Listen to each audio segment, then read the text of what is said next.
Hello, আসসালামু আলাইকুম। আমরা স্বপ্নের যে ফেরি হাতিয়া, আজকে আমরা ফেরি করে নরসিরাঘাট থেকে শেরমেঘাটের উদ্দেশ্যে যাচ্ছি। তো আমাদের যে ফেরিটা দেওয়া হয়েছে হাতিয়াতে, এটা হচ্ছে মহানন্দা। আজকে অনেক লোক ফেরিতে আপনার একেবারে ফ্রি নরসিরাঘাট থেকে শেরমেঘাট যাবে, আবার ওখান থেকে আজকে পুরা দিন সবাইকে ফ্রি করে দেওয়া হয়েছে। তো আমরা আজকে একটা ভাইয়ের সাথে কথা বলবো এই ফেরিতে উঠে। আজকে প্রথম ভাই এখানে উঠে কি অনুভূতি হচ্ছে আপনার? জি, আসসালামু আলাইকুম। আসলে অনুভূতিটা হচ্ছে মানুষের আবেগ থেকে হয়। দীর্ঘ বাংলাদেশ স্বাধীন হওয়ার পর থেকে 53 বছর পর্যন্ত আমাদের যে তীক্ষ্ণ প্রতীক্ষা হাতিয়াতে যে মানুষের ভোগান্তি, যাতায়াত এবং নদীপথ, এই দুটো নিয়ে হাতিয়ার মানুষ খুবই ভোগান্তিতে ছিল। আজকে ওই 53 বছর পর এই ভোগান্তির অবশেষে অবসান ঘটলো।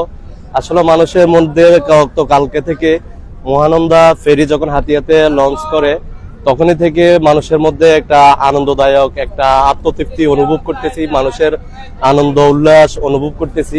এই আনন্দ উল্লাস আসলে মানুষের যে যে আনন্দ উল্লাসটা মানুষের ভিতর থেকে আসছে, এটা আসলে বলে বা প্রকাশ করে বোঝানো যাবে না।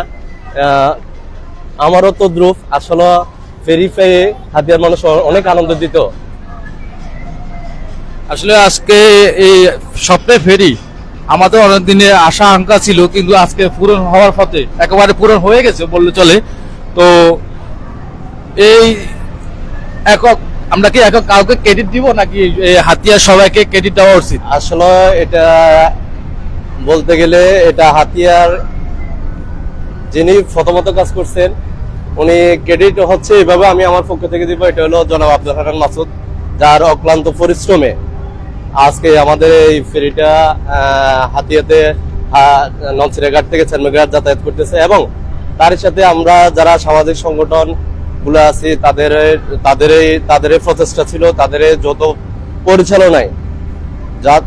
পরিচালনায় আমরা এই ফেরিটা উপহার পেয়েছি।